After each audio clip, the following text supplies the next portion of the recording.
tells us not to be jealous. We know that jealousy is not the best emotion for us, and we don't feel very good when we're feeling it. We know from church and religion that jealousy is not meant to be something that we lean into. And yet when you're experiencing it and you're in that place of feeling jealous and you don't yet have the life that you want, it's very hard to shift away from that. So if that's you today, this is going to support you. It's going to make you own your jealousy, feel good about it, and use it for good in your life and in the world. So if you're new to me, I'm Emily Williams. I skipped grad school to work at Starbucks, moved back in with my parents, randomly on a whim moved to London, England, where I met my husband online. Hi, James. I started a business with nothing in my bank account and grew it into 7 figures in just 18 months. Now I help women like you create a life that they love. So today, this topic is super near and dear to my heart because there were so many years where I felt jealous and I didn't know what to do with that emotion. Again, maybe it's the same for you. So what I realized is I could actually use my jealousy for good, not evil. Now, I want you to envision a time where you felt jealous. Maybe it literally just happened. Maybe scrolling through Instagram, you see somebody who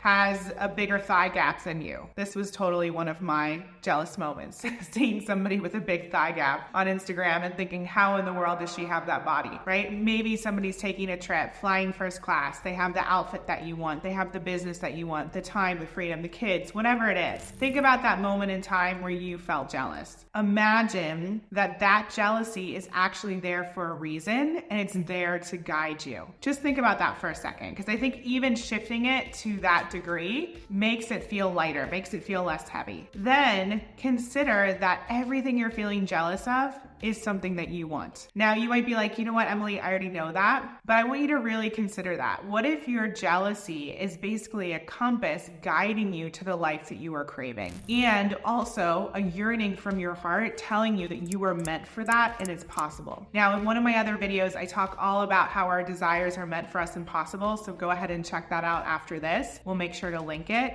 But I want you to really practice that right now here together. Think about your desires being truth, and your jealousy is showing you what you desire, and your jealousy is showing you what is meant for you. It's literally a compass guiding you in the direction that you're meant to go in. Now, the only issue that comes up for us with that whole scenario is oftentimes the mind goes to, well, how in the world can I make it happen? Or the mind compares and thinks, well, they have a different body type than me. They are smarter than me. They're prettier than me. All the reasons why you can't have it. I want you to put that to the side for a second and just focus on the fact that your jealousy is guiding you in the direction that you want to go in, all right?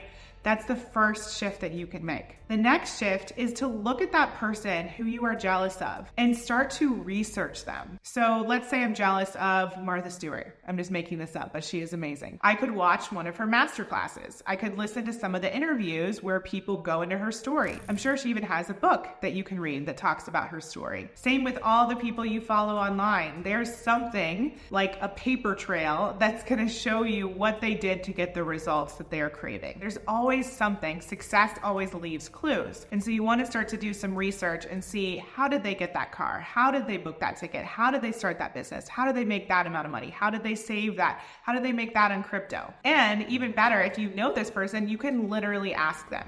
I've been known to have conversations with women after feeling jealous and actually tell them, you know what, this sparked something in me, or this ignited something in me, or I was jealous of this when I saw it. Can you help me? Can you show me how you did that? Because I'm really inspired right now. This is an opportunity for you to connect with those people who are bringing that emotion up for you. And it's really, really cool that they're bringing up that emotion for you because, again, it's bringing you back to what it is that you actually want. And you can use that for good versus just stewing in your jealousy, feeling bad about it, feeling guilty about it, taking on all that old programming that it's not supposed to be there. Instead, we're flipping the switch and looking at all the amazing things that can come from you having this clarity and this guidance. So before you go into number 3, you can look below and you'll see that you can sign up for my How to Get Anything You Want masterclass. And I also have an incredible ebook. It's called Hot Mess to Mega Success. It's something I wrote after I moved through my quarter life crisis and started my business. And there's a whole chapter in there that dives into jealousy and mindset. I think you're really going to love it. So have the conversations, do the research, and then the most important piece is to take the action. So it is not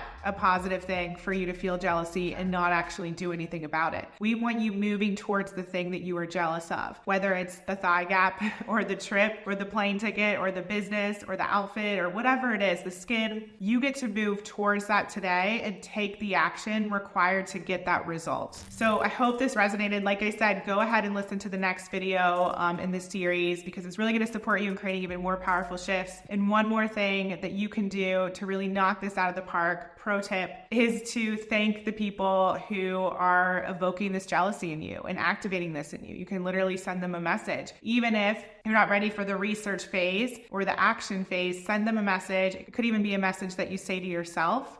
Send them a message of gratitude saying, thank you, sister. Thank you, brother, for showing me what's possible. Thank you for allowing me to see this within myself. Thank you for evoking something in me that I can now explore and do research on and take action on and move closer to what it is that I want to create.